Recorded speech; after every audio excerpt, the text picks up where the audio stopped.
Good morning, everybody. This is Harold, of course, and I'm joined by my friend Volko Ruhnke. Hello, Volko. Morning. And Phil Sabin, our guest today. How you doing, Phil? Hi. Brief introduction of Phil, which is hard, right? Because there is so much excellent content. But of course, Phil has historically been a professor of strategic studies in the War Studies Department of King's College London.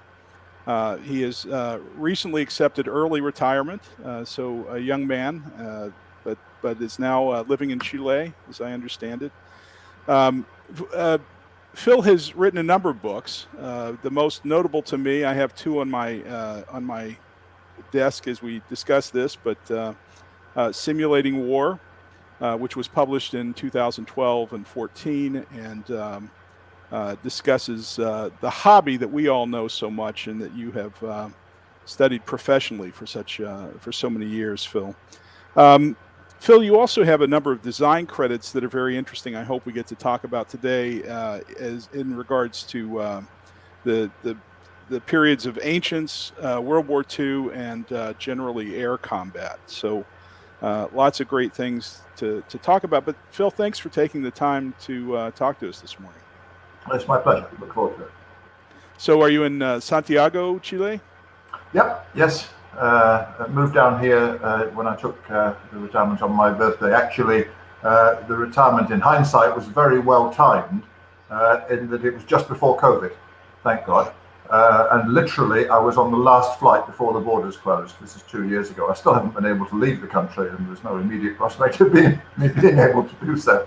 I've been back and forth several times before, but in retrospect, escaping COVID and of course being able to capitalize on a world of virtual interactions like the ones we're having now, it was the perfect time to leave. So I have absolutely no regrets. Yes. Well, retirements, whether they're early or not, are great opportunities for us to look back over a career. And I had a handful of questions for you as it relates to wargaming in general and your career of study. And the first is, things have changed dramatically in the hobby over the years. But as I've read your commentary, you still believe that some of those core war games from early on are as important to the hobby as anything new. And would love your perspective on the change that's occurred over your period of study. Sure. Yes, I go back to the modern initiation, if you like, of wargaming, and not just map and counter wargaming, but also with miniatures, and I've very much united those two in my own hobby gaming experience. And in many ways, the hobby has come full circle, in that we're now seeing the republication, the new editions and so on, new graphic updates of classics like Napoleon at Waterloo, for example, Jim Dunnigan's game from, I think, 1971. So in that sense, there's nothing new under the sun. And I think it's important that we do stay alive and rediscover some of those classics, because in some ways, I think that the changes that have occurred since then have not always been for the better. Particularly the way in which complexity has spiraled. This is well known, and it was happening early on. It was happening in the 70s, let alone recently, with the grognards wanting more and more complex games, and thereby excluding newcomers. I think that's been a problem with the way that the hobby has evolved. So it's nice to see the revival of some of the old classics, and indeed the drive now with Eurogame influence, particularly, to go back to simplicity, and that's something that I emphasize very, very much now in my own designs. But the beauty of manual gaming, as opposed to computer gaming, which of course has taken a huge slice of potential newcomers away, is that it is timeless in the sense that you can still get out and physically play one of the SPI quad games from the 1970s, just as well as you can, probably more easily, given that the rules are simpler, than the latest product. That's of course not true of computer games, where you very quickly lose operating systems that can run the game, and of course the graphics are ever better, but mean that anything that's 10, 20 years old now is unplayable because we've moved on. That's simply not the case with manual gaming. So we're lucky that we have this enormous repository of experience, and I've been able to draw on that both in my own designs and in my teaching. So having a library which I can use to lend to my students all the way back from games in the 60s or 70s, which are just as good for that purpose as games published recently. Now, there's also a bit of change in scope, right? I mean, historically, war games have for many reasons, been focused on topics like World War II, right? Have been heavily gamed. Yeah. But we're starting to see different topics as of the last 10 or 20 years. Volko's introduction of the coin system, of course, is the first heavy gaming and heavy publication of insurgency-oriented games, and maybe that's reflective of the times, but it seems like we're starting to see it, certainly at the level of publishing we have today. We're starting to see an expansion in topic. Yeah, I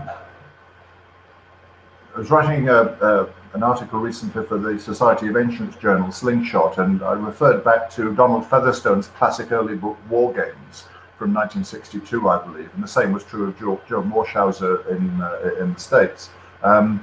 They're, of course, pioneers of figure gaming, but they had three generic sets of rules: ancient, horse and musket, and modern, by which they meant World War II.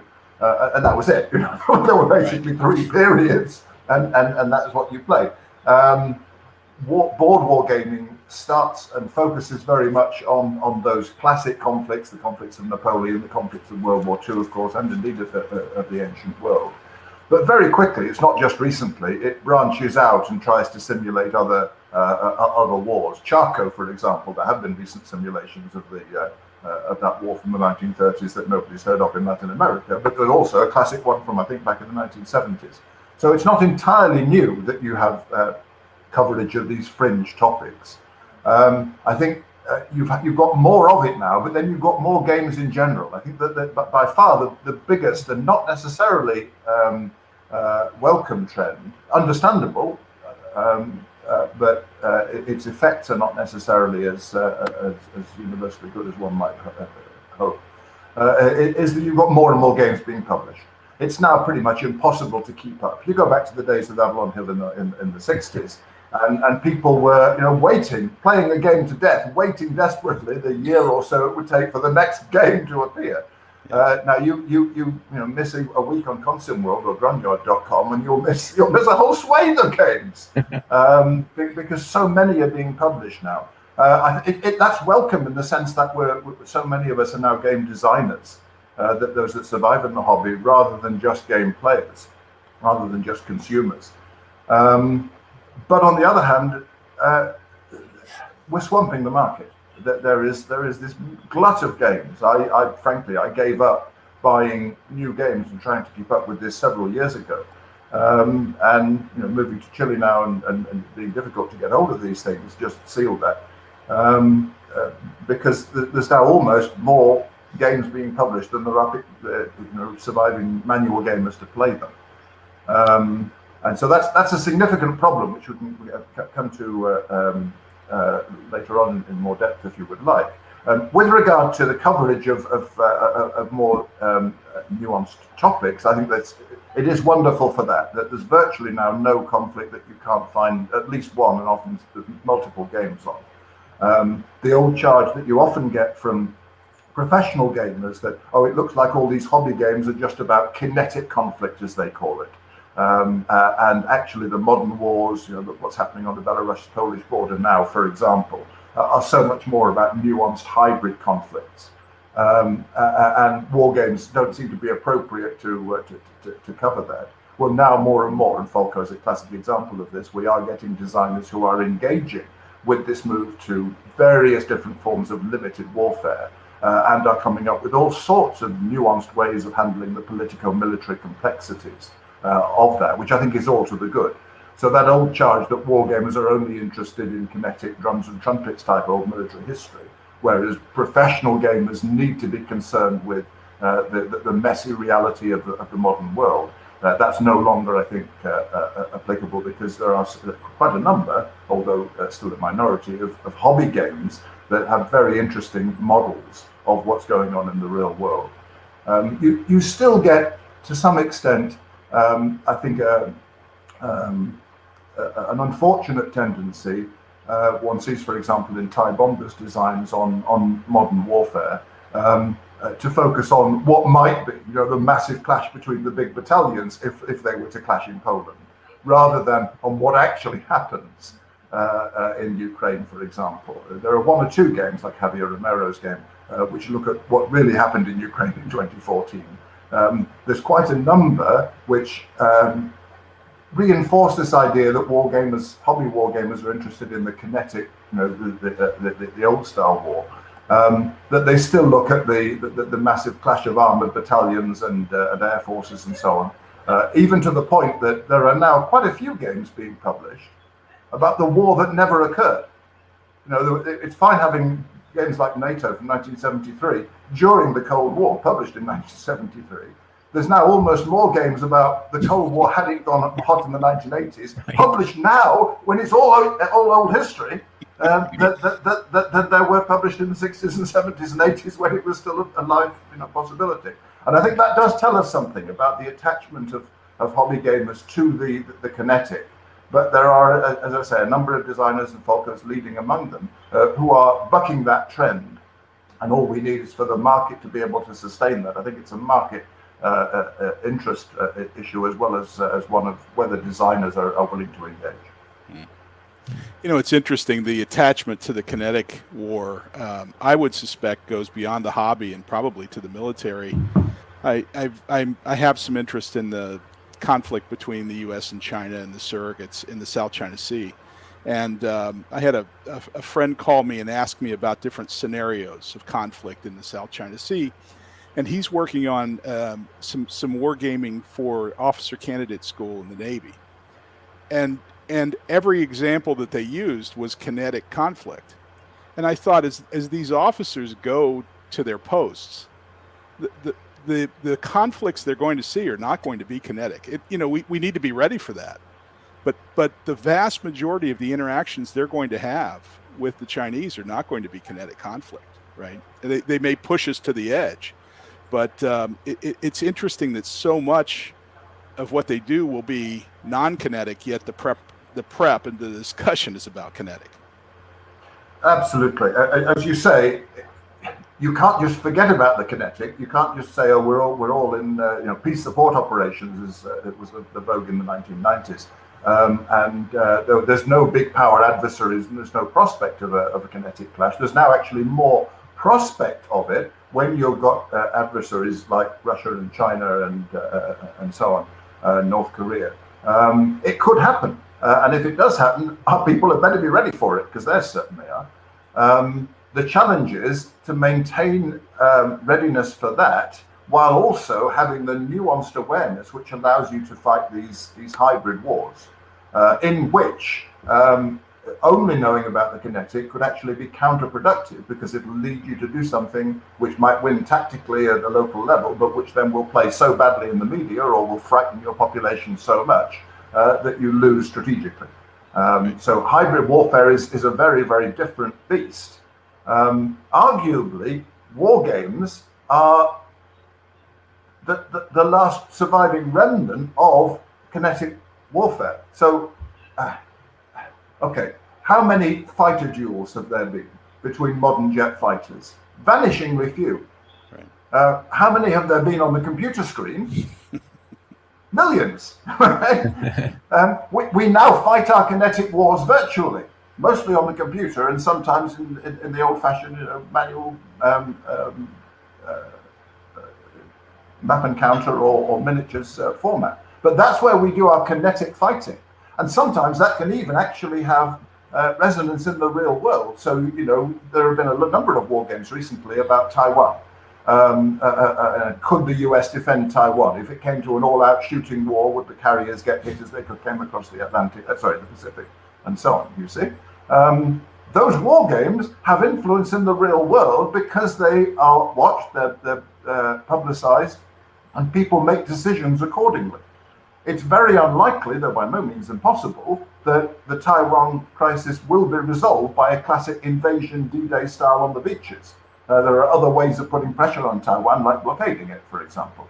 But the war games that are played with nobody being killed nevertheless influence the real world. So I think in that sense, war games have a very interesting professional role. They're about the only safe place that we can actually fight kinetic conflicts without running tremendous risk and, of course, destroying the economy. I mean, how do you fight a war with China when over half of our stuff is made in China? And it will completely destroy the economy and we'll lose all our savings. It's far too dangerous. With H.G. Wells actually back in 1913 in Little Wars said this very well. You go back and reread that classic of the hobby, where he says, "Big war is now far too big, and big great clunking thing and so on. My wars are so much better. There's no little metal orphans and no expenditure of blood and treasure." Sadly, he was premature because, of course, the following year, World War I began, and that could happen again, but it'd be utter disaster.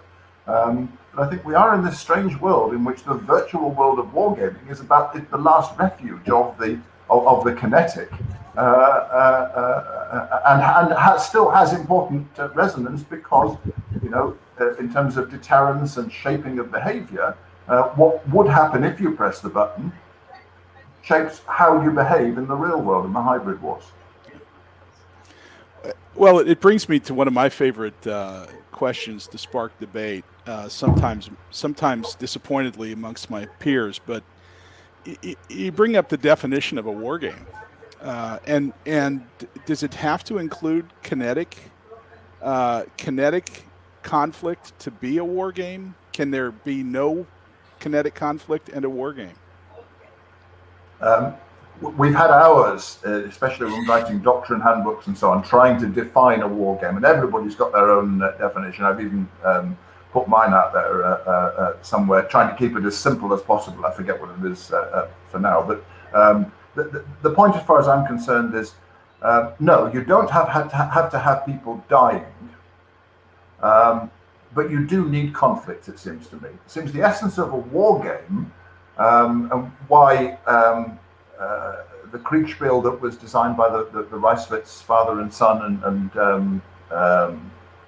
von Bülow, the Prussian chief of staff, said, "This is training for war. I must recommend it to the whole army." The key point there was that there's a virtual model of a conflictual situation. So there are at least two competing sides trying to prevail. Now, there may be limits on their competition. And this is where, for example, business war games come in, because there's very live competition in business, and livelihoods are at stake, and certainly fortunes are at stake, even though they're not usually allowed to go and kill people unless your business is drugs. But the point is the conflict, and it seems to me that war games focus on some form of conflict. You can extend the same principles to the simulation of business competition, political competition, strikes, industrial disputes, and so on. But the key thing is opposing teams struggling to prevail, or opposing sides struggling to prevail, and it's that brings up some of the classic characteristics of warfare, which are that the irrational is not necessarily irrational if it means that you wrong foot the opponent. I mean, the classic illustration, if you were crossing from Britain to France, you go through the Channel Tunnel, you go across the shortest way. Unless, of course, you're invading, in which case you say, no, that's too obvious, we'll go through Normandy instead. If you're launching an invasion across the Franco-German border, or you're trying to cross the Franco-German border, the obvious place is in Belgium, where there are roads and so on. Unless you're actually launching an invasion and the enemy have defended the obvious place, in which case twice in 1940 and 1944, you go through the Ardennes forest instead. Yeah, those are illustrations of what happens when you get two competing sides. You don't get the same thing, for example, with the Apollo program. You don't get them saying, "Oh, we better go at this time because the moon won't be ready for us." Yeah, it's a tremendous engineering challenge, but there's no active opposition. When you have an active opposition, that changes the whole nature of the competition, be it in business or in war or whatever. So I think that's what, to me, is particular about war games, or the conflicts that they model. And then the game part of it is that you have human decisions. It's not just a mathematical model, you press a button and there's algorithms working. You have humans coming up with creative responses. And in that interactive, conflictual representation, that comes up, it seems to me, with some interesting results. But no, I don't think war games necessarily need to involve killing. Some would argue that war necessarily involves the threat of violence or the potential for violence. But war games can, I think, be rather broader. So Clausewitz mentioned that cards are very similar, and I've seen you mention that specific reference to playing a game of cards is very similar to war. Now, maybe that's an analogy and not necessarily the definition, but does the media have anything to do with whether it's a war game? Does it have to be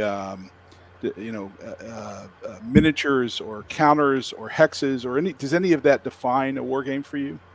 Not at all. No. And deliberately, I have blurred the boundaries between media in my own designs. Let's take my Lost Battles book, okay, published as a book, and then later as a board game. So, map and counters and so on. But the book version, the rules exactly the same, can be played with miniatures, and that's how I mostly play mine, but exactly the same system, even though it's represented differently. The predecessor to that, Strategos, was converted by someone who knows computer programming, unlike me, into a computer game, so it can be played online. But it's the same game, it's just a different form of representation. I even in the book say, look, if you want to explore this, and it's aimed not just at existing wargamers, but at scholars and anybody interested in ancient warfare, you can do it with just a pen and paper and an eraser. I've learned not to say rubber in an American context in this regard after a sad experience at a class in Harvard. I asked, has anyone got a rubber? But the point is, the media do not matter. Now, that does bring me to something that has sprung to my mind recently in terms of introspection. The media may not matter to whether it's a war game or not, or whether it's a better or worse war game, but we have our individual preferences. And I think one reason for the tremendous profusion of different war games that have occurred, especially recently, is that so many of us are guided by our individual preferences. We're turned off by 90 or 95% of what other people do because it doesn't meet our own irrational preferences. Let's take that point about cards. Yeah, as you say, Clausewitz said war is like a Kartenspiel. Why on earth would he say that? People convivially playing cards as against people shooting each other. It's hardly to seem similar. But his point is, this is before war games proper had been invented. He said there are games like cards in which you're trying to get one over on the opponent. You see some of the same strategic interactive dynamics that I talked about earlier. Yeah. So in that sense, you might think cards are the best form of war game, holding your cards, keeping them close to your chest, secrets, and so on. I dislike card-driven games. That's not because card-driven games are bad or don't simulate things properly. I think that they can be used. Volko, of course, has done so really, really well. For those who like card-driven games, I think that's fine. To me, purely irrationally, having a card, as so often happens in card-driven games, which has an event on it, which can be played, or there's a number on it that says, oh, you can play this for a number of movement points. To me, that completely breaks the immersion. To me, that's then a game. It's not a simulation. Now, that's not a criticism of people who design card-driven games, and they've now, of course, become almost de rigueur. Even tiny games like those published by Decision Games have a few tiny little cards. because they're playing to that vogue. I'm unusual in not liking that particular mechanism.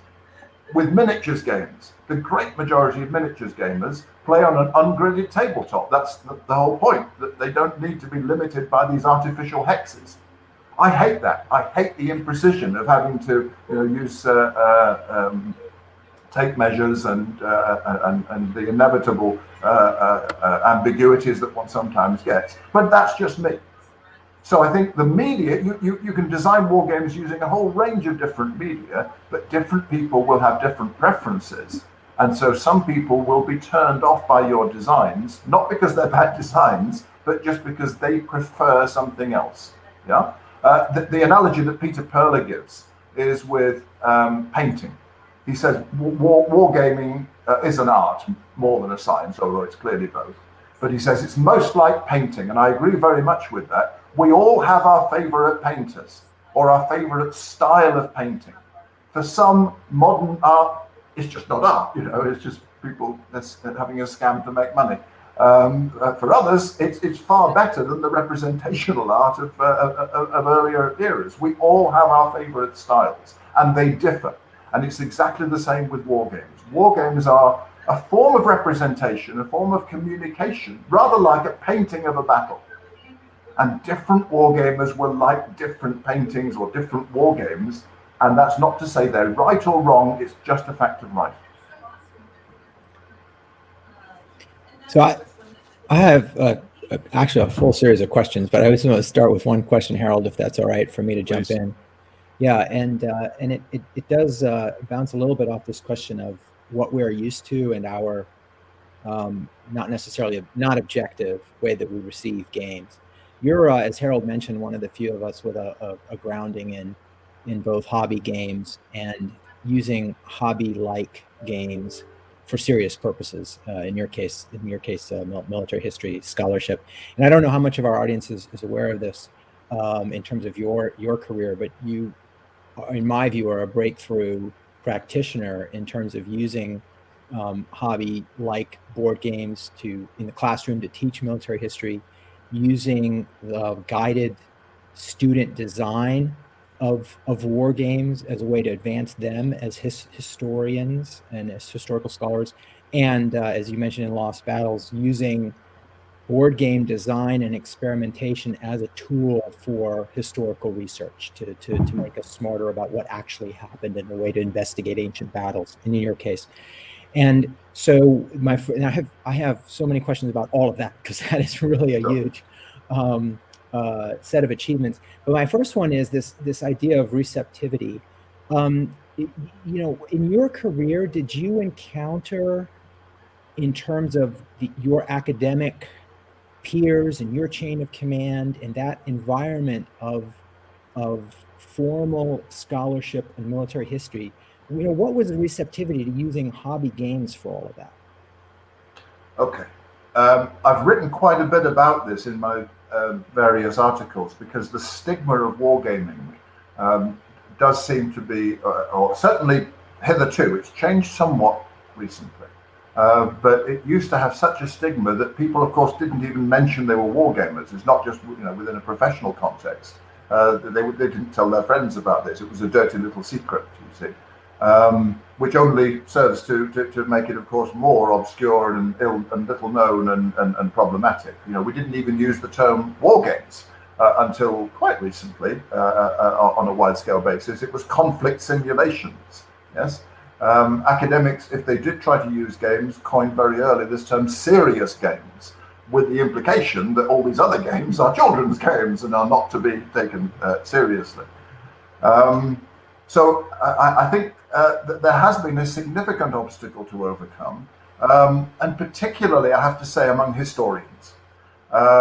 There's been a boom now in gaming, in academic gaming, in professional gaming, but very, very much focused on games which model, as yours do, contemporary situations, like the crisis in Afghanistan and so on. Military historians are perhaps the last redoubt of skepticism, professional military historians. They've long been vaguely aware that there has been this activity of wargaming, but they put that on the same sort of level as people who dress up as Napoleon or who collect militaria and so on. So they're not. We to all be know taken. Harold does that. So no, I'm not saying it's a bad thing. I'm saying not that there's anything wrong with that. Exactly. But the standard perception among historical scholars, with a few exceptions who are wargamers themselves, but very rarely do they admit it. But for the most part, they really don't like the idea that wargaming has anything useful to contribute. It links into the broader debate, and there's a very live and well articulated debate within military history and history more generally about the counterfactual approach. There are those, like my colleague at King's, Richard Ned LeBeau, wonderful international relations scholar, who champion the counterfactual approaches. But there are others, like, what's his name? Historian of the Third Reich. Name escaped me for the moment. Oh, Richard Evans, yes. Richard Evans, who have explicitly said counterfactuals are silly. You know, they're just a parlor game. Well, if you don't like counterfactual approaches, if you don't like asking what if, you really won't like war games, because war games by their nature open up the what if, do you see? The big charge of historians against war games is twofold. One, well, we know what happened. Why do you want to open the thing up again? We know what actually happened. Why don't we just study what actually happened rather than opening it up as if it's an experiment, like a physics experiment? The other one is, that, which I think has a lot of force to it, that war games by their nature involve so many assumptions. They're just like somebody painting a picture of a battle. Yeah, that a different person would paint a different picture. So how can you have anything rigorously scholarly about that? It's just a representation. So on those sorts of grounds, I think military historians are the hardest to convince. And my Lost Battles book, which focuses on ancient warfare, has been very successful. It's sold very well. It still arouses debate and so on, especially among wargamers and the general public. But it's made hardly any impact at all compared to my other more traditional scholarly pieces on ancient historians in the academy, because they don't understand the system, and they don't really want to, because it seems to them a rather silly way of proceeding compared to the traditional approach of going and looking on the battlefields to try and see where the battle was fought, or looking at the sources for the last nuance of the Greek text and so on. So military history, I think, is a very, very difficult challenge. Just one quick anecdote, which I think is telling on this, particularly for hobby gamers. You remember the very detailed games back in the 70s about Stalingrad, ridiculously large numbers of counters and hexes and so on. The research needed to underpin that meant that someone went and looked in the German archives and found that one particular German infantry division, the 76th, was not in the fighting in the city, as Chuikov in his memoirs said it was from his own flawed intelligence reports. So every war game, even quite simple war games ever since then, using the war game, the classic Streets of Stalingrad, I think it was, as a source, doesn't include the 76th Division, because we know that it wasn't there. Almost every military history book that's been published since, particularly Beaver's classic book on Stalingrad, does still include it. Why? Because they wouldn't be seen dead going and looking at war games as sources. So it's not until David Glantz, in his own encyclopedic research about Stalingrad about 10 years ago, goes and looks at the German archives and finds independently that the division wasn't there, that academic historians notice something that wargamers knew from back in the 1970s. But my point is this disjunction between the acceptability of wargaming and traditional scholarly approaches for historians. As I said, with more modern conflicts, with areas where what's going to happen is still unknown, there is much less of an obstacle. And whereas I was expecting that when I retired from King's, wargaming would just disappear and almost would be a sigh of relief, and oh, thank God we got rid of that, now we can have more acceptable scholarship. They actually appointed a replacement for me. So there is now a lecturer in wargaming, a youngster, David Banks, who has now taken over in that role. Tellingly, though, he is not a military historian. He is an international relations scholar, and the focus is very much on using wargaming to illustrate international relations concepts, and most of our students are now IR rather than military history. So there is an acceptability of wargaming. Obviously, I'm in the military, in academia, in policy areas, but the last redoubt of skepticism, I think, is among military historians for understandable reasons. Yeah, so we just saw the viewer question there about the problem of complexity of war games for use in the classroom. And I'd like to give you a chance to answer that, but even more broadly, what would be your guiding words of advice briefly for somebody who wants to use board war games to teach history in the classroom? Okay. Again, one goes back to Dunnigan, the great and wonderfully pithy articulator of some of the key concepts of wargaming. And of course, his 2 rules for wargame design: keep it simple and plagiarize. And as I said, there's so many ideas that are already out there. Why reinvent the wheel? But keep it simple is very, very important. And it's so difficult to do because war is complex. War is nuanced. And in order to make a war game interesting and also reflective to at least some degree of the reality, making it ultra simple is in tension with those aims. You can have a very simple game. Chess is the classic example, which works perfectly. It has incredible nuance, but the rules are very, very simple.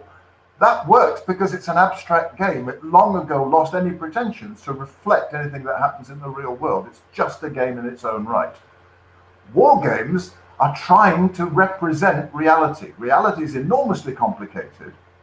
And often, in order to simplify the reality, you create a game that runs on rails so that there's no meaningful decisions. Now, it might be interesting for some to play it. B-17 and the many clones of that have occurred, that have been developed recently, is a good example of an experience game where you can abstract out the statistics of what happened in bomber raids to create quite a good simulation, quite a simple simulation of the reality. But the amount of player decision making is minimal, as indeed it was. It's a very good simulation because your tactical skills didn't help you very much to survive a flak attack when you're in a B-17 over Germany in 1944. But war games, it seems to me, want people to have dilemmas. For the most part, they want people to focus on dilemmas. In order to create those dilemmas, you need to make a situation in the game where it's not obvious what you should do. Chess does it by saying you can only have one move, and there's all these millions of possible interactive series of moves that one could make, but you can only have one, you see. But it's an abstract game. War games find it very difficult to maintain realism while also giving realistic dilemmas for the player. Should I attack or should I defend? How should I allocate my resources in this way? How should I balance out the combined arms? Unless you're very careful in wargame design, it becomes obvious very quickly, oh, I'll always do this, because clearly this is better than the alternative. And now there's no dilemma. You could get a computer to do that, you see. Creating a dilemma for the players is very, very hard within a simple game. But I come back to the importance of simplicity. If one can design an elegantly simple game about whatever the conflict might be, that's worth 10 hugely complex games where every single factor is represented, because those games are unplayable to anybody except the most die-hard enthusiasts. And as I say in Simulating War, a simple game that's played is far better and gives you far more insights than a complex game which is not, and which just sits on the table and people say, oh, that's impressive, but never actually play it. And I think that's the fate of the great majority of board games, frankly. I very much doubt that the great majority of board games that people have bought have been played because life is too short, frankly. And so when you were teaching your students military history, you not only very carefully selected the games to bring into the classroom to portray the dilemmas you wanted to, and that could be executable in the classroom. But these were games largely or entirely of your own design, as I understand it. And then that was, if I have this right, that was at the undergraduate level of study. And then for the next tier of students at the graduate level, you had them design their own games as a means of studying history and learning how to become a historian. Can you talk, how did you come to that idea and how did that go? It really started out when we were developing our links with the Staff College back in the 1990s. One of my roles was to teach strategy to the military. And of course, there's always a bit of embarrassment, perhaps, about civilians who've never been near a war going and telling the military, how wars work. I'm reminded of when I was in Israel for the first time, and it was a tour that they'd organized for military strategic academics. And the bus driver, as we went across the Golan Heights, was asking us, so you all must have a lot of military experience if you're employed to teach wars. And we all sheepishly admitted, actually, none of us have been anywhere near a battlefield. And he said rather sardonically, okay, so here's 6 of you making your living, a very good living, teaching people about wars, and you've never been near one. I've been in 6 and I'm driving a bus. Good point. Yeah, quite. So anyway, that was sorry, there's a bit of a diversion there. But in order to give something novel, rather than just me saying, listen to me, I'm the great fount of wisdom about this, I thought, can I design some simple games that will give people this interaction? I even called one of them Kartenspiel. And I've played it several times with military audiences since, to hark back to what Clausewitz said about war being like that, you see. And I designed some simple rules to allow them to get this feel for strategic dynamics rather than me just spouting off and telling them. That went very well. I then started to use similar techniques with, as you say, my undergraduate students. So, okay, now I've got the students for, let's say, a 2-hour class. Can I do something in terms of designing a simple game about the Second World War?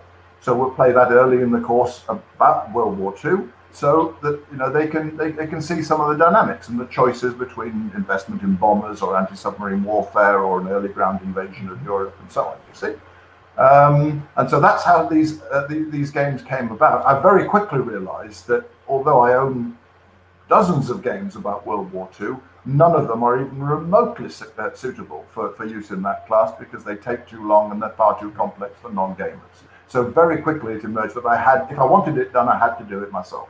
So I designed these ultra simple games, which are not to most hobby gamers' taste, I have to say.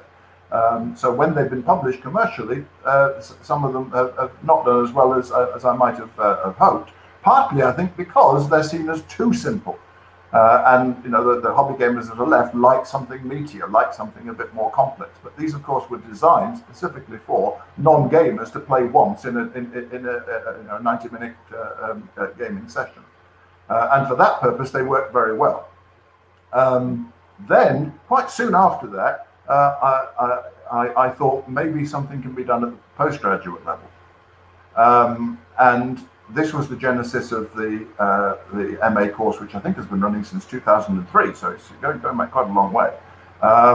Where we have a system in our MAs that you can take a couple of option classes. So we have now 400, 500 MA students, and so that's quite a big market, and they can choose from a range of 100 or so option courses. And I put forward this course about conflict simulation. I eventually got it approved, and there was some of the stigma that we talked about earlier, but I got that approved, and the market was pleased with that. Not a massive take-up, but I couldn't accommodate a massive take-up. Maybe 10, 15 students a year. And that was exactly right, yeah? And those students could come along, they could play some of my games, I could lend them some of the more complex games that we didn't have time to play in class. We could talk about the principles, which are then articulated later in my simulated war book, to be the course textbook. And they could then go on and design their own games. And the wonderful, I think three wonderful experiences from that class.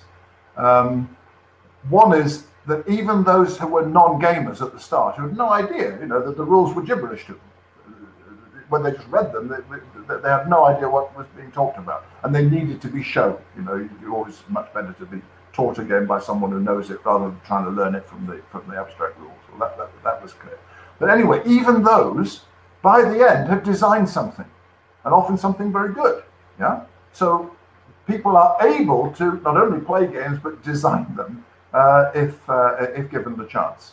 That's the first good experience. The second one, very appropriate for today's world of woke commentaries and so on, is that the gender balance was pretty much equal.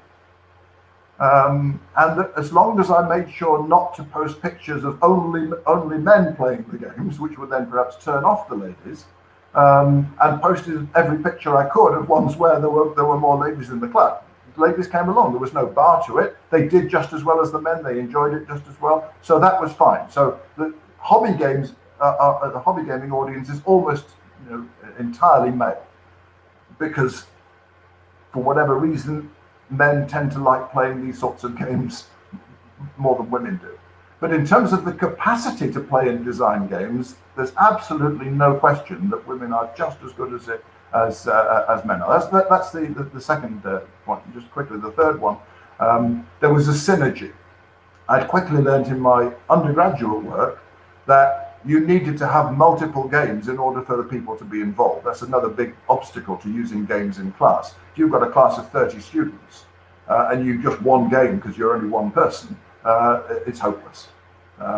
You need to have multiple games. And my MA students, very quickly, some of them are volunteered to become teaching assistants, and were able then to run multiple games within a class, so 6 games, for example. And I just walked around making sure they were all okay, but they were then running the games. So that force multiplier effect of having the postgraduates, and it's good for the postgraduates as well, to get teaching experience, to get a bit of money, and to get more confidence in their own work with games, you see.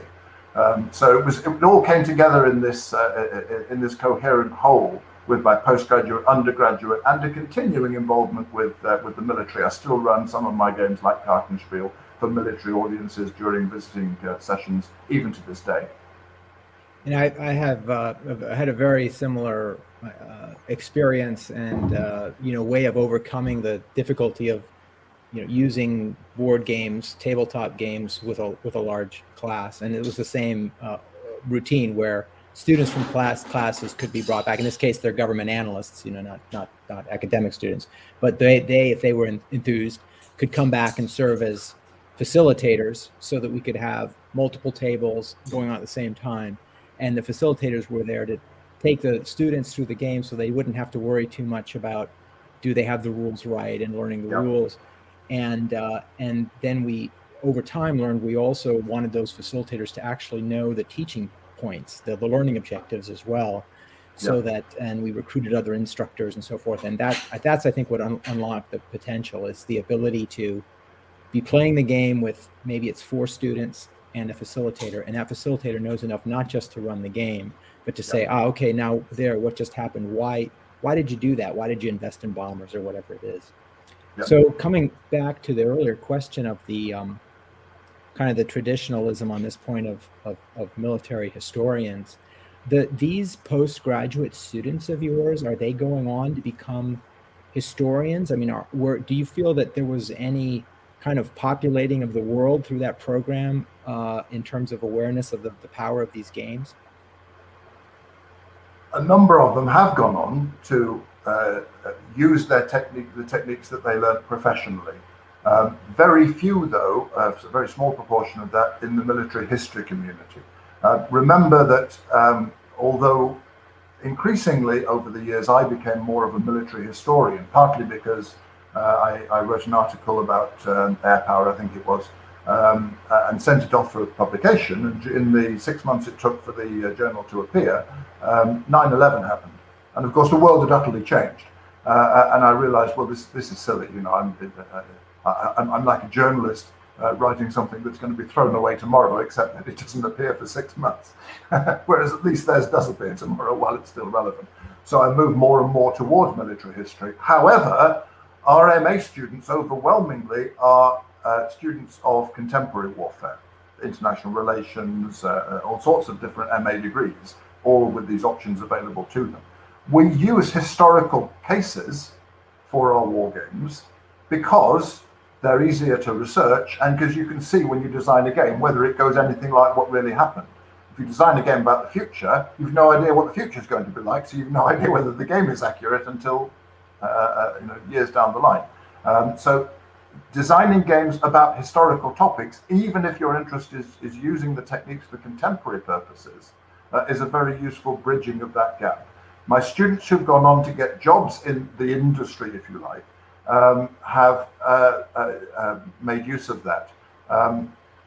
Many of them, let's say it's many, probably about half a dozen or so, have got jobs within professional wargaming. Working within the British military. So some have gone on to become military officers and have used now then gaming with their own subordinates. Others have gone on to the civilian defence modelling community as wargamers, the Defence Science and Technology Labs in the UK. Others have done the same thing in other countries. So their professional work is focused very much on contemporary conflicts, even though the games that they did for me and perhaps their hobby interests may have been back in, for example, Napoleonic times. One guy who designed a game on the Battle of Bautzen in 1813 has now gone on to become a leading professional wargamer, but not doing games about Napoleonic conflicts because there's less interest in that in 21st century ministries of defense, do you see? So it's not that they've broken into using games for military history. It's that they've exploited this blurring of the career boundary between studying history but then using skills professionally in games focused on more contemporary affairs. What then, to go to the kind of the third piece after using your own games in the classroom to teach undergraduates, guiding their design, guiding the design of postgraduate students to design games to research history, and then the use of games you've designed for research, to analyze history, to get smarter about what happened at the Battle of Marathon or whatever. So that third piece, lost battles, what's the status and future of military historians' use of gaming as a research tool after Phil Sabin?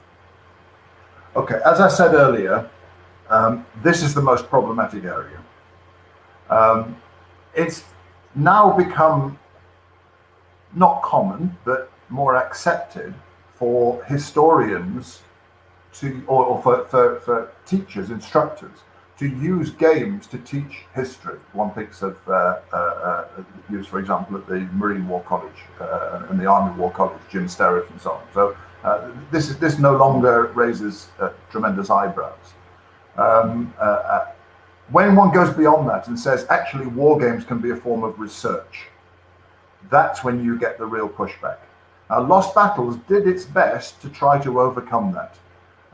It's been called, the war game with the longest design notes in history, because the rules are probably about less than 10,000 words, but the book's 150,000 words, and that's in order to justify and to provide the historical details of the battles, but in order to justify the approach to a skeptical audience. Even with that, there are many who will say, actually, this doesn't really teach us that much, and the mechanisms that you've used, the methodologies you've used, are not robust. That different people could have come up with different approaches. The painting could have been done in different ways, and therefore to say that this resolves some of the uncertainties is wrong. Okay, so I think that's still the hardest challenge: using war games for research into military history, into what's happened in the past. using wargames for research into contemporary strategic problems, like what's happening on the Belarus border or the Baltic contingencies and so on, is still, I think, a very, very different question. And at King's, we've run research wargames about those sorts of contemporary conflicts, usually free Kriegspiel style. But that's much more acceptable because who knows what's going to happen in the future? Any ideas are welcome. Yeah.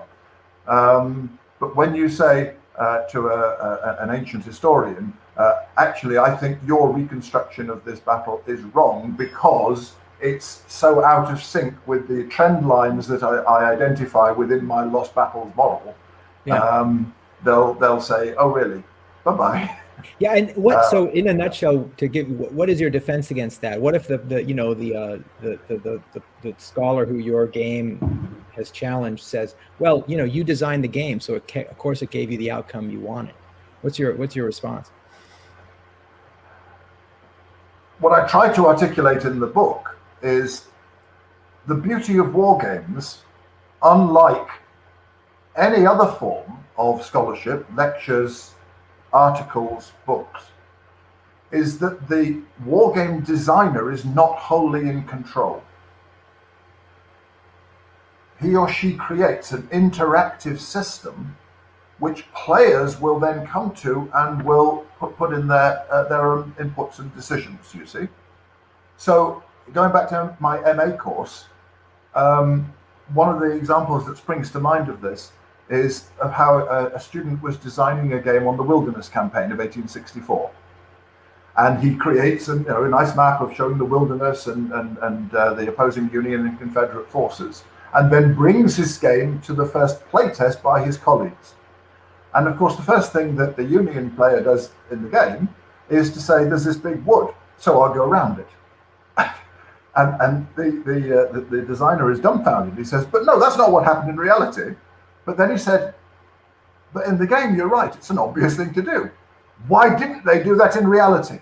So the game designer is learning from the experience, the feedback provided by other people playing his game, do you see? So that's part of the answer, that war games are not just, and this is what happens mostly in military history, someone laying down a map, drawing blocks on it and says, "This is what happened."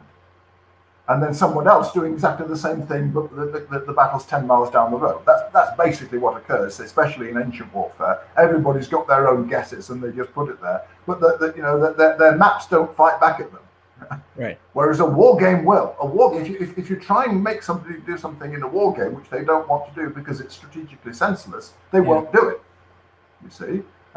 So looking at the incentives that were there for the real participants is something that wargame modeling can do.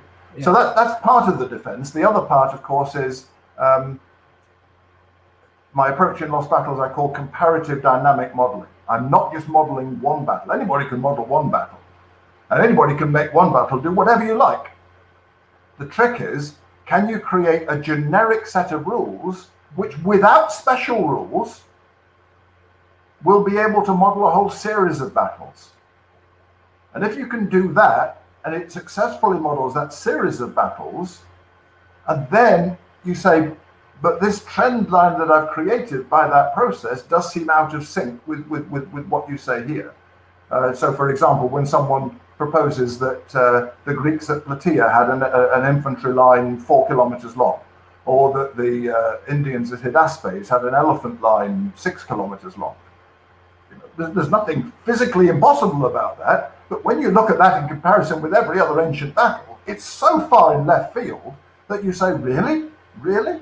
That's an example of how a comparative approach can say, is this actually in tune with what we know from other things? Because the only other possibility, if you've got no such comparative yardstick, is people just to go back and look again and again at the sources on that one battle, go in again and again and look at the fields in Greece or Italy where they claim the battle was fought, you see, and try and eke something out of that. And everybody has their own guesses. What I was trying to do is say, can we bring something to help try and advance and resolve some of these perennial disagreements?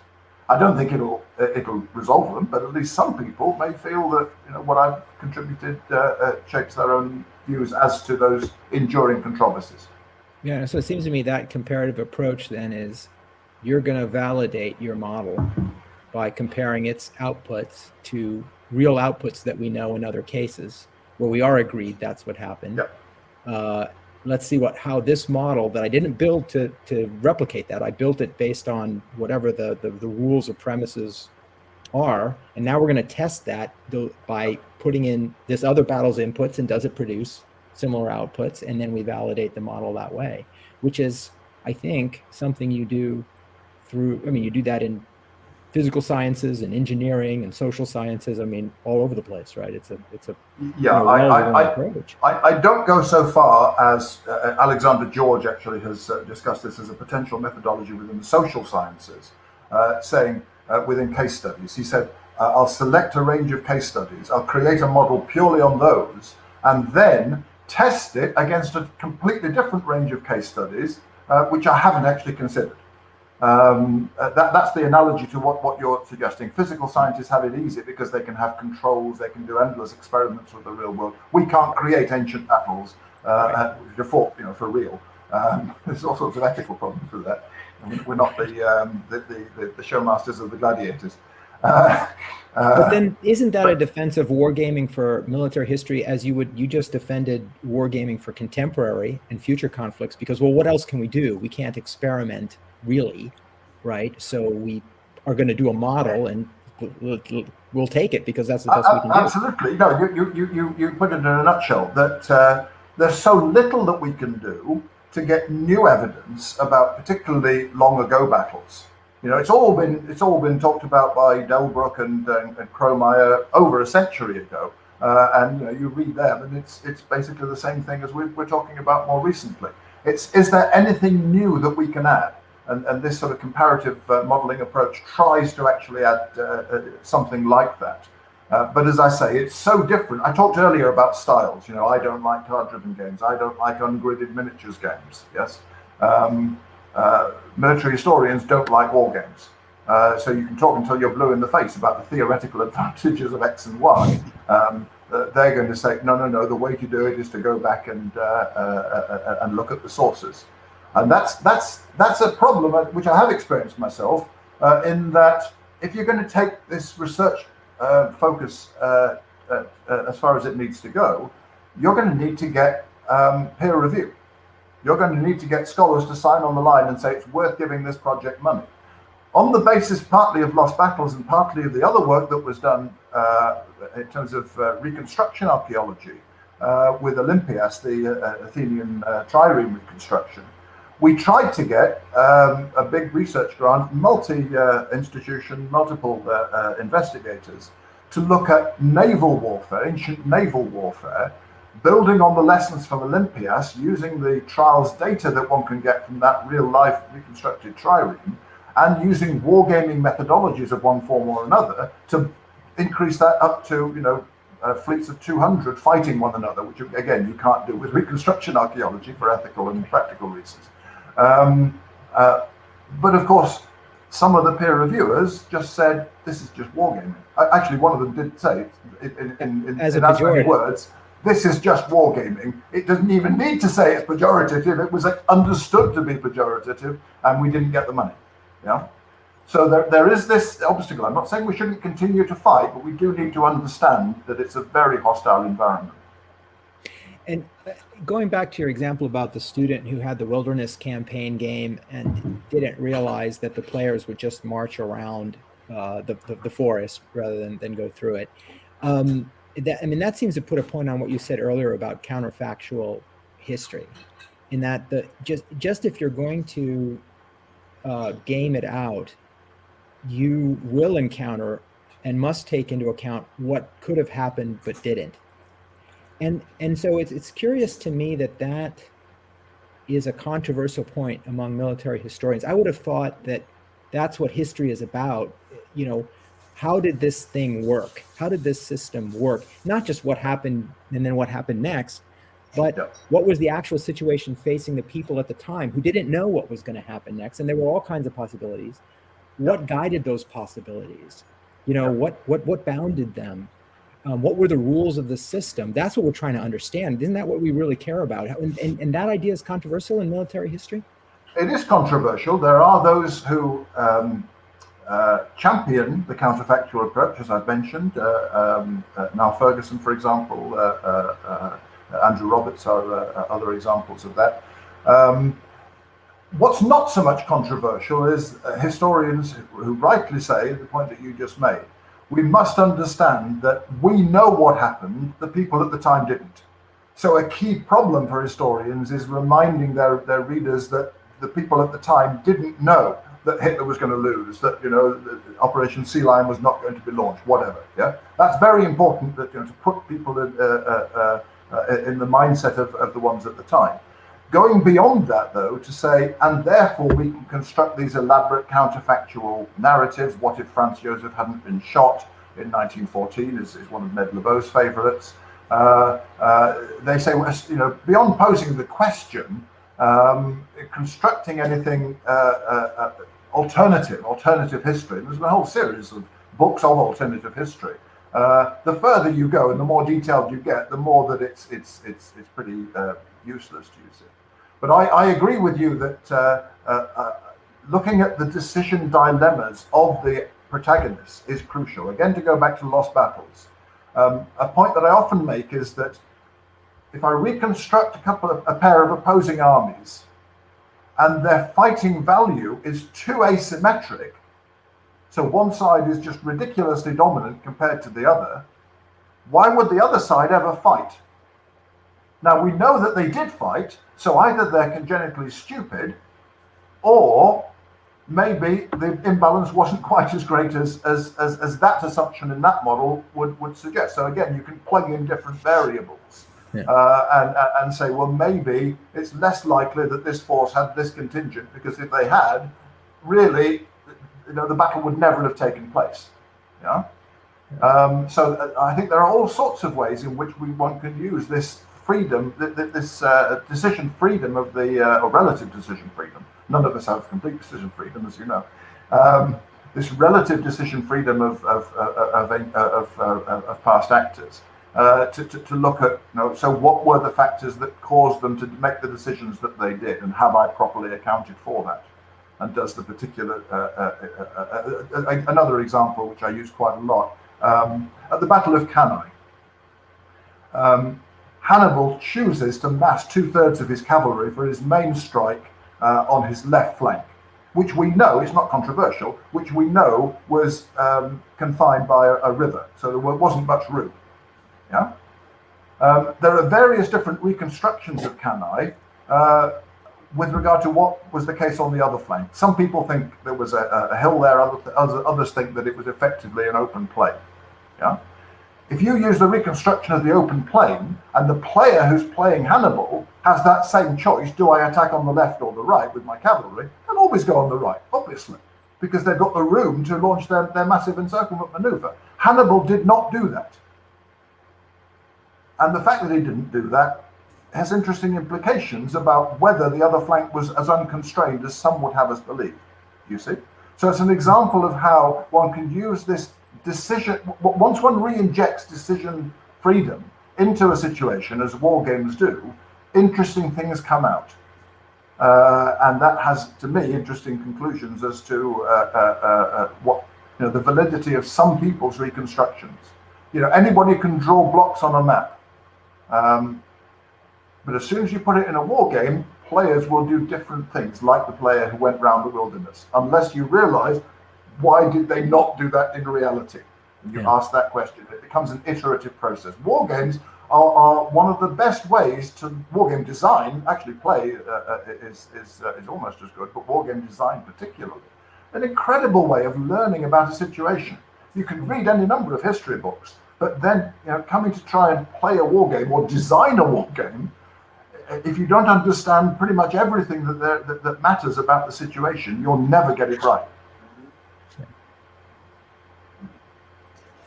It makes me think a little bit as well about, as we talk about decisions in the counterfactual models, the quality of information. that the decision makers had at the time is another real challenge, right? Because amongst hobbyists, it's very interesting. We have Columbia Games that produces games that are generally blind as to what your opponent has behind the little curtain. On the other hand, we have most of us enjoy playing games that have much more information, yet the quality of that information seems to be perhaps the critical factor in making these decisions and for the leaders, right? That not only the quantity, but whether that information is good. How do we factor that into the mix? Yeah, that's one of the biggest dilemmas for designers of historical war games. This hindsight issue. War games give far more information to the players than the real commanders had, and they're calculable in the way that you can work out this army's fighting value is this army's fighting value is that, the chances of victory is this. Oh, I better not engage then. You see, that's not the experience, and one of the reasons why people did engage and get completely beaten is that they were just wrong, that they had a chance. Sun Tzu, of course, his strategic theory is basically all war is about deception, and so you need to lure the enemy into engaging even though they're actually inferior to you. If you don't lure them into it, they'll just avoid you. So I think that's crucial. How do you create those uncertainties? One way, of course, is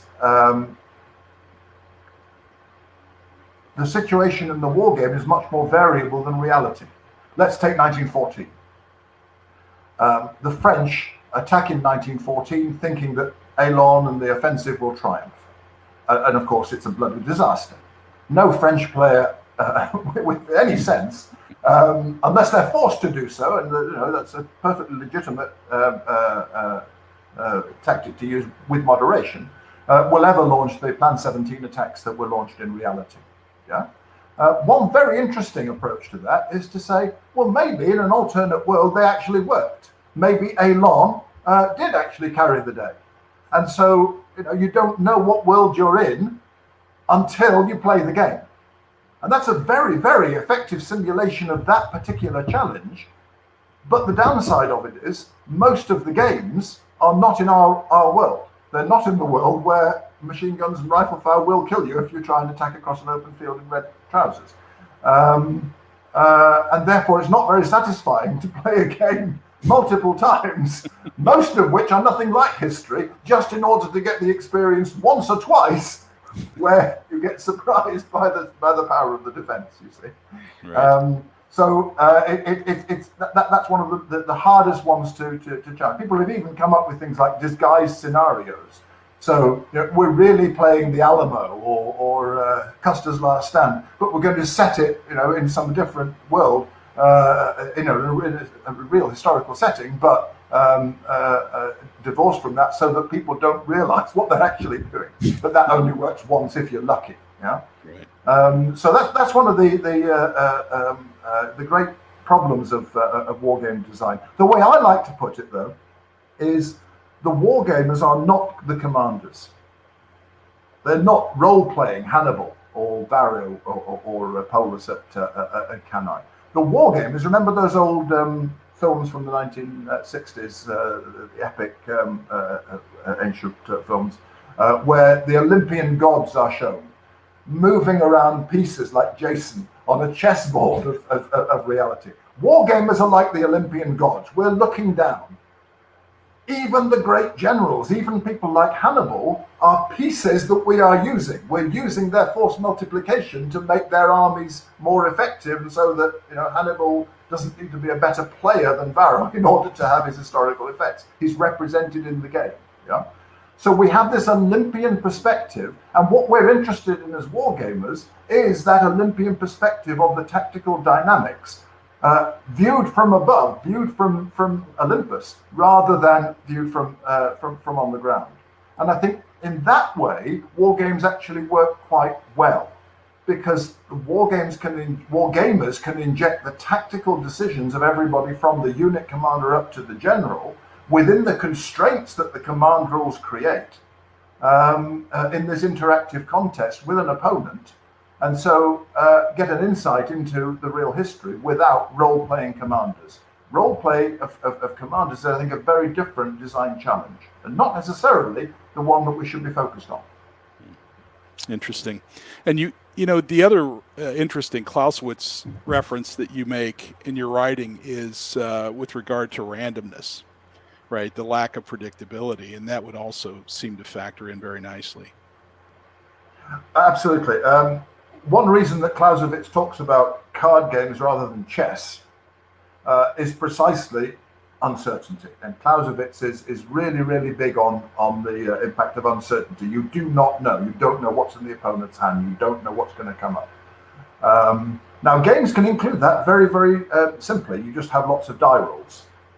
That seems to me to be entirely legitimate because one of the only simple ways of simulating all the many things that could go right or wrong in reality is you have a simple die roll.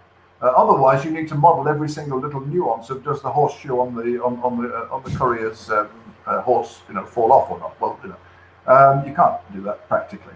The problem with die rolls, and this is much more a problem for professional gamers than it is for hobby gamers, I have to say, is even if you play well, you will sometimes lose through bad luck. Now, if that happens in reality, tough, as Napoleon said, don't give me a good general, give me a lucky one, because sometimes the people will lose despite themselves. Yeah. If it happens in a game, you know that it's only happened because of this artificial mechanism of the die roll. And had the die roll been better, you would, and very quickly, especially skeptics of games can say, as soon as you have a random factor, it's like Ludo, or Snakes and Ladders. Yeah. Well, actually, reality is not like chess and utterly predictable. It is more like a blend between chess and cards and Snakes and Ladders. Yeah.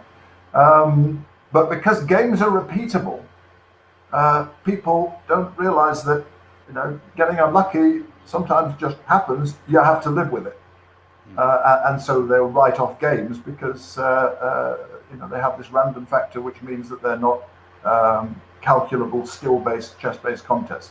Chess has far more acceptability and is far wider market, of course, than all the war games in the world put together.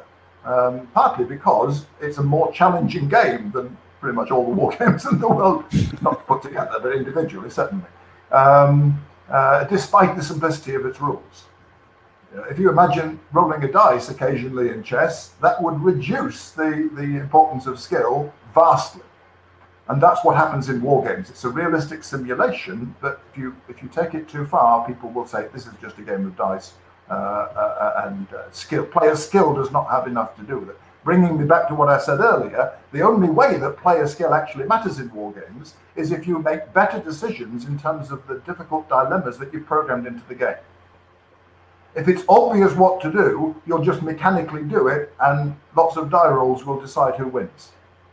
It's only if the game has useful dilemmas which one player can perform better in mastering than another that skill comes in and helps to decide the winner of a war game. Yeah, but that then also needs to reflect a real dilemma rather than just an artificial one for game purposes. So, who'd be a historical game designer? That's right. Yes, and it's also one of the biggest pushbacks we receive from people that play in the Eurogame hobby that attempt to move into our hobby. That some of our games, not all of our games, but some of our games have a more, I guess, a greater luck element than they are interested in from a game perspective, not from a simulation perspective, not from a historical perspective, but from a game perspective. Phil, I want to close with one last question, if you don't mind. You referenced Dunnigan a good deal. And of course, SPI means a lot to us historical gamers, certainly those of us of a certain age, Volko's age, but even people of my young age have some great interest in SPI and a closet full and an industry, a company that had a significant impact on the hobby industry.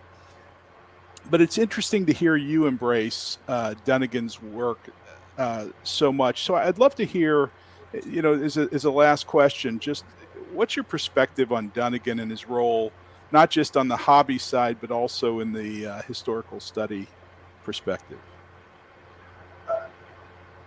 Perhaps the most outstanding contributors in any field, in war games in this case, are outstanding partly because they're controversial figures. Jim Dunnigan is one. Phil Barker in the world of miniatures gaming is another. These are people who've tremendously advanced the state of the field. Ideas that we now take for granted, hexagon zones of control and so on, weren't invented by them, but without them, it's hard to see how we would have come to the situation that we're in today. So in that sense, we are pygmies standing on the shoulders of giants. With that willingness to break the mold and to develop new ideas comes sometimes overconfidence, a certain degree of self-belief, which some would see as excessive, and they can get people's backs up because they do come across as telling everybody what to think and that they're the great geniuses and so on. But as I say, I see that as an inevitable concomitant of a tremendous contribution. We're all so much better off in the world of wargaming for their contributions. And if they hadn't existed, they would have had to be invented. That leads me to a perhaps controversial approach that I have recently embraced. I mentioned earlier the glut of wargames. And again, Dunnigan anticipated this in terms of his statement that if you can play war games, you can design them. And that is now what's happening, especially with the internet and easy graphic design and so on. Everybody is their own designer, and that's partly why there's so many war games being published. My perhaps controversial twist to my recent designs over the past 10 years or so has been, rather than designing my own games from scratch, freestanding, and trying to get them published as everybody does now, is to say, let's look at the best of what's out there already and let me tweak it to at least my satisfaction, so that I'm happy to be able to play this classic rather than just having to suck up what I see as the flaws in in what otherwise is a great design. So I've now started what I call total conversions. Total conversions of existing published game systems using typically their components, but not so much their rules. So going back to Napoleon at Waterloo, tweaking to the rules. I do use his rules, but I tweak them. Other games like Winged Leader and Winged Victory and the Horse and Musket series, designing new simple systems which use the scenarios and the components. Not that many people seem to be that interested in this, partly because we're so overfaced with new published games that who wants to play other people's home-cooked tweaks to games. So I think it's very important for anybody who takes this approach to adopt the philosophy I have, which is I'm designing it for myself. I'm happy to share it with others, but actually I'm the one who matters. I'm not going to change my tweaks based on what I think the market wants. I'm designing for myself, but I'm happy to make it freely available. But anyway, that's my way out of endless proliferation of new game designs, and partly as a homage to the fact that there are some really great games from the last 60 years that are out there, going back to Napoleon at Waterloo and even before, which it's a shame just to let gather dust, because they can be given a new lease of life. Just my very latest project is providing a simple set of rules for a game that I myself designed back in 1997 on Ancient Warfare. And going back to that, and that will be posted in a few weeks, actually. Anybody, by the way, who's interested in this, all you need to do, Google Sabin Wargames. Very simple. Sabin Wargames. I've just put a website together, and all of it's linked from there, so no need to say any more on that. But as I say, it's a homage to the fact that there's tremendous work going on from others. Just because we're not 100% happy with it doesn't mean to say we should throw the baby out with the bathwater and start from scratch ourselves. I think we can have a more nuanced approach. Excellent. Well, we'll also post a link to your website that will be available to participants here at the convention. And Phil, I want to say thank you for spending the time with us. It was a real treat. And of course, Volko, thank you for being here and joining us and adding so much to the conversation. The tremendous pleasure as always, Phil. Thank you, Phil, for your contribution to scholarship and gaming and the intersection between the two. It's tremendously powerful, and I'm just personally pleased to see it, your tradition continuing at King's College, carrying out through the Connections community that you're also part of, and as you mentioned, similar programs now very active at Georgetown University, with Sebastian Bay, Marine War College, U.S. Army Command and Staff College, and so forth. Yeah, and as I said, I took early retirement essentially in order to be able to play and design games, and that's what I'm doing. It's great to see it continuing in the academic world and professional world, but now I no longer need to apologize for designing and playing games about historical conflicts, whatever the stigma that might have among professional historians, because I'm living on my pension. There we go. Harold has okayed it, so carry forth.